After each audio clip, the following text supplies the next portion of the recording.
উত্তৰ লখিমপুৰ আঞ্চলিক ছাত্ৰ সন্থাৰ উদ্যোগত অনুষ্ঠিত হোৱা 10-দিনীয়া গ্ৰীষ্মকালীন ৰাভা সংগীত, জ্যোতি সংগীত আৰু ভূপেন্দ্ৰ সংগীত কৰ্মশালাৰ সফল সামৰণি।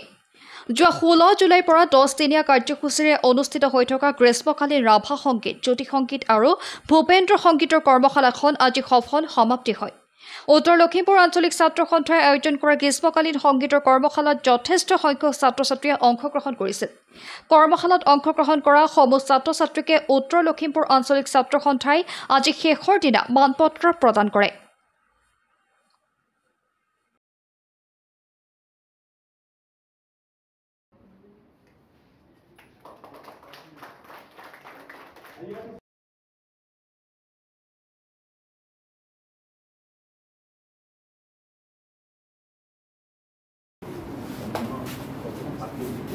আঞ্চলিক ছাত্ৰ সন্থাৰ সহকাৰী সাধাৰণ দেৱভূষণ বৰা প্ৰেৰণ কৰিব বিচাৰিছোঁ। আমি সম্পূৰ্ণ পত্ৰখন আমি সকলো বিয়াতে আমি পাঠ কৰিব ওলাইছোঁ। জয় অসম, উত্তৰ লখিমপুৰ আঞ্চলিক ছাত্ৰ সন্থা, north Lakhimpur regional student union, কাৰ্যালয় শ্বহীদ ভৱন, উত্তৰ লখিমপুৰ। সাদৰ সম্পাদক প্ৰতি শ্ৰীযুত বিদুল বৰুৱা, বিশিষ্ট সংগীতজ্ঞ, উত্তৰ লখিমপুৰ।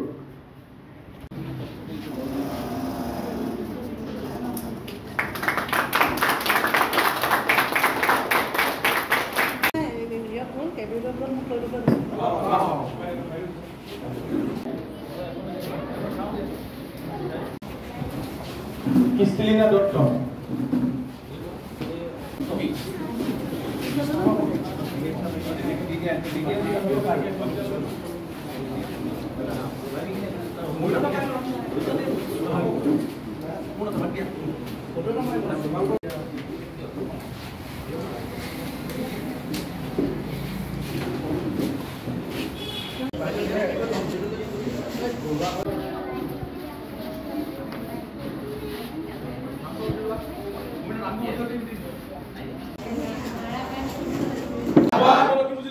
जिंदाबाद जिंदाबाद जिंदाबाद जिला छात्र जिंदाबाद जिंदाबाद जिंदाबाद लखीमपुर आंचलिक छात्र जिंदाबाद जिंदाबाद जिंदाबाद लखीमपुर आंचलिक छात्र जिंदाबाद जिंदाबाद जिंदाबाद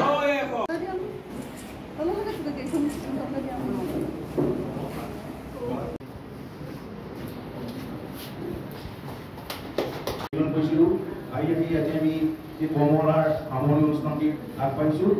ইতিমধ্যে উত্তৰ লখিমপুৰ আঞ্চলিক ছাত্ৰ সন্থাৰ সাধাৰণ সম্পাদক অনুৰূপে মই আজি সভাৰ সভাপতি এখন গ্ৰহণ কৰিছোঁ আৰু আপোনালোকৰ জ্ঞাততে আজি কাৰ্যসূচী পাঠ কৰি দিছোঁ। সভাপতি আসন গ্ৰহণ ইতিমধ্যে হৈ গৈছে। দ্বিতীয়তে আছে সম্বৰ্ধনা অনুষ্ঠান। বেয়াও লাগিছে কাৰণ আমি আগতে বিভিন্ন সদায় ওলাই আহোঁতে কৃষ্ণৰ মন্দিৰটো সদায় দেখোঁ, দেখি সদায় মনটো ভাল লাগে কাৰণ তেখেতৰ পৰা সাহস পাওঁ, সেই মন্দিৰটো চাই থাকোঁ আৰু ছাত্ৰসন্থাই সেই কামটো কৰিছে। প্ৰতি বছৰে কৃষ্ণগঞ্জ তেওঁলোকে চৰকাৰে তাত শ্ৰদ্ধাঞ্জলি অৰ্পণ কৰে। এইবাৰ এটা ব্যতিক্ৰমী প্ৰচেষ্টা হাতত লৈছে আঞ্চলিক ছাত্ৰ সন্থাই। সেই জন ব্যক্তিৰ কাৰণেই তেখেতলৈ লৈছে কৰ্মশালা লৈছে। গতিকে এইবাৰ মোৰ আৰু ভাল লাগিছে যে সেই মহান ব্যক্তিজনৰ আমি চৰ্চা কৰিব পাৰিছোঁ, কাৰণ জ্যোতিপ্ৰসাদ আগৰৱালা, গতিকে এই কথাকেইটা মোৰ বেছি ভাল লাগিছে। আৰু তোমালোকৰ উদ্দেশ্যে মই গোটেইখিনি কথা কৈছোঁ, গতিকে বেলেগে কি ক'ম। মাত্ৰ মোৰ এটাই অনুৰোধ, জীৱনটো বৰ বেলেগ ধৰণৰ মানে সংগ্ৰামময়, গতিকে জীৱনটো অকল সংগ্ৰামী কৰি থাকিব লাগিব। গতিকে খুব জীৱনটো খুব পঢ়িব লাগিব, নিজকে নিজে পঢ়ি চাব লাগিব, নিজকে নিজে পঢ়িবা, যেনেকৈ কিতাপখন পঢ়া নিজে পঢ়িবা। দিনটো কি কৰিলা, ৰাতিপুৱা শুই পৰা ৰাতিলৈকে কি কৰিলা, এই গোটেইখিনি সদায় আপুনি ভাবিবা। এতিয়া দেখিবলৈ দিনটো বহু সময় আমি হয়তো নষ্ট কৰি দিছোঁ, এলাহত কিবা কাম কৰা নাই, যিটো কৰিব লাগিছিলে নাই কৰা, যিটো নকৰিব লাগিছিলে সেইবিলাক কৰিছোঁ। এই কথাটো যদি নিজে সদায় ভাবা বা ডায়েৰী এখন যদি মেইনটেইন কৰা যে আজি মই কিমান সময় পঢ়িলোঁ, কিমান সময় মই ছবি আঁকিলোঁ, কিমান সময় মই গান গালোঁ, সেইটো বয়সত তোমালোকে সকলো বস্তুতে হাত দিব পাৰা, সৰু সৰু বয়স। তাৰপিছত তোমালোকে যিটো বিষয়ে বেছি আগ্ৰহী হ'ব সেইটো তোমালোকে প্ৰফেচন হিচাপে লৈ ল'বা। যদি কি ক'ব আচলতে উত্তৰ লখিমপুৰ আঞ্চলিক ছাত্ৰ সন্থাৰ উদ্যোগত আমি যোৱা 15 জুলাই তাৰিখৰ পৰা আজি 25 জুলাই তাৰিখলৈকে যি 10-দিনীয়া জ্যোতি সংগীত, ৰাভা সংগীত আৰু ভূপেন্দ্ৰ সংগীতৰ যি কৰ্মশালা দিছিলোঁ, এই কৰ্মশালা আজি সামৰণি দিনা হৈছিলে। আচলতে যুৱ প্ৰজন্মই এই চিৰনমস্য শিল্পীসকলক আচলতে পাহৰি পেলাইছে। আজিকালি যুৱ প্ৰজন্ম সদায় মোবাইলত ব্যস্ত হৈ দেখা গৈছে, ছ'চিয়েল মিডিয়াত ব্যস্ত হৈ দেখা গৈছে, কিন্তু তাৰ ব্যক্তিক্ৰম অনুষ্ঠান হিচাপে আমি এই তিনিগৰাকী শিল্পীৰ যি গীতৰ কৰ্মশালা দিছিলোঁ, তিনিগৰাকী গীতৰ কৰ্মশালাত কিন্তু অভিভাৱকসকলে তেখেতলোকৰ সন্তানটিক কিন্তু খুব সুন্দৰকৈ ইয়াত যি কৰ্মশালাত অংশগ্ৰহণসকলে সঁচাকৈ কিন্তু আমাৰ কাৰণে এটা গৌৰৱৰ কথা।